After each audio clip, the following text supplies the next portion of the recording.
It's the end of the day with Ray. Hello, my friends. Folks, it's Friday. We got the weekend in front of us. I have to ask you all a question. Have you ever woken up in the morning you couldn't wait to get to work? Well, today's one of those days for me. I know if you're one of my friends that sells supplies and service print equipment, our industry's damn exciting, and every day is exciting to go to work. We can't wait to get there. But today, I'm really excited. Because today, I'm kicking off a Printer Security Award program for our OEM friends. The end of the day with Ray, Printer Security Award program. Folks, I'm reading the OEM's brochures about their printer security.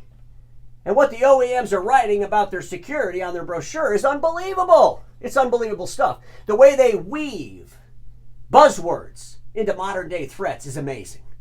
I mean, sometimes you got to reread it. You're thinking, wow, they are really talking about being secure. It's amazing stuff. I mean, you read these OEMs brochures about their printer security, it is absolutely award worthy. And so why not get an award for it? But folks, here's the deal. I can't just willy-nilly start handing out awards to OEMs about printer security. It's crazy. There's got to be rules in place. There's got to be certain conditions. So let's jump on the gigantic Sharp interactive board. I'm going to share with you the rules and the conditions of the game.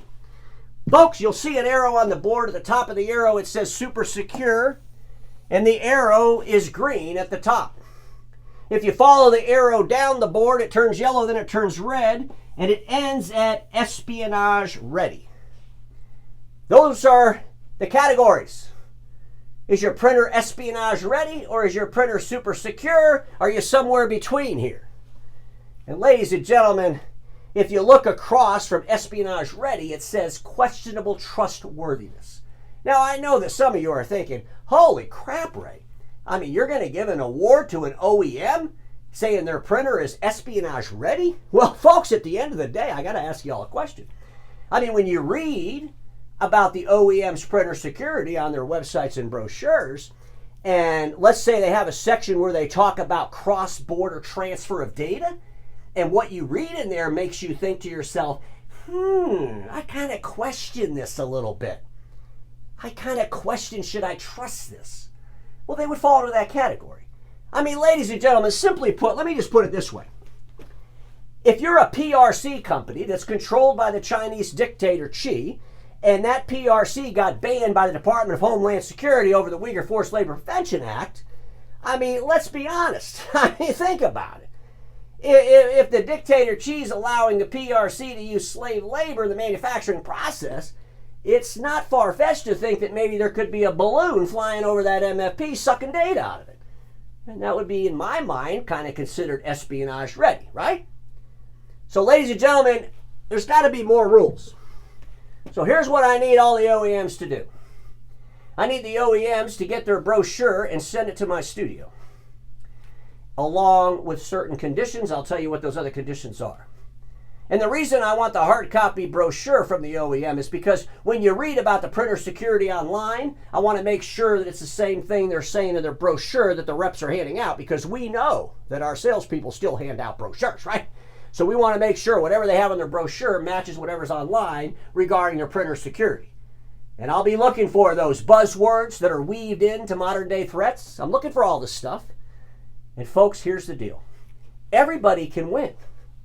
Everybody can win. I have conditions in place that allow everybody to win.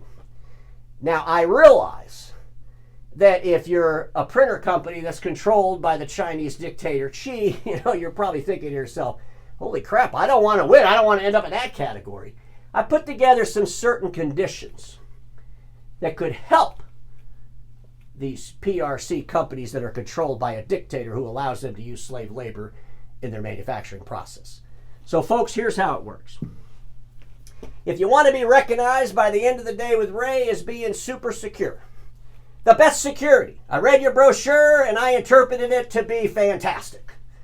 If you want to be recognized that way, ladies and gentlemen, I need you to get that brochure, the hard copy brochure, put it in a box, ship it to the studio, along with a Patek Philippe watch. I want a Patek Philippe watch. These watches are beautiful watches. And you can get them for, $29,000, $30,000, $40,000 for a good one. And get that to me with the brochure, and you will be recognized as super secure. And folks, let's just say that that's a little bit too much. Let's say you're the OEM that doesn't want to quite make that kind of investment in their printer security. Well, folks, get that brochure and tape it to the front seat of a street legal golf cart. Just tape the brochure to the street legal golf cart's front seat and ship it to the End of the Day with Ray studio. Folks, I tell you, this is exciting stuff, right? I mean, all the OEMs are thinking, wow, that's all I got to do to get my security award from the End of the Day with Ray. This is fantastic stuff. Because you know these OEMs can afford this kind of stuff, right? But now you got the questionable trustworthiness section. You got the PRC companies, and maybe there's like a North Korea printer company that's trying to, get printers in the United States. I mean, it wouldn't surprise me, right? So they're like, hey, wait a second. We don't really want to be in that space. I got a program for you.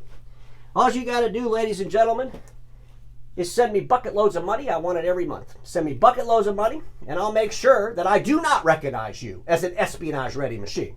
I'll just forget you exist. And the more buckets of money, the more I'll forget.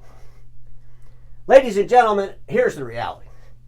You're going to win these awards, or you're not going to win them, right? And you want to be able to tell the whole world you won. And you could do a press release, sure. But I want to take it one step further. The hell with the press release.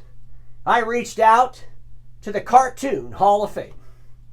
And I said, I need a couple of cartoon superstars that can help the OEMs market the End of the Day with Ray Printer Security Award. And ladies and gentlemen, I was so amazed and so happy because they agreed to allow Marge and Homer Simpson to ride across the country, ride across the part of the world you live in. Their motto is going to be, our printer is secure whether we are using it or not. They'll be excited to do it. And I got to tell you, if I get the watch with your brochure, I'm probably going to convince Homer and Marge to maybe talk about you a little bit more.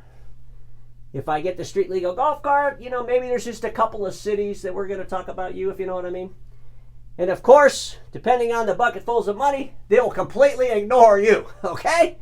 Ladies and gentlemen, I realize that our industry loves awards. I also realize that our industry has to start figuring out something. Is the industry trying to sell itself on its relevance? Or is the industry trying to be relevant for its end users? The industry's obsession in awarding themselves based on criteria that could be quite questionable is about silly as hell. About as silly as this episode I'm doing. But everybody watching me knows one thing. Status quo is the killer of all that will be invented.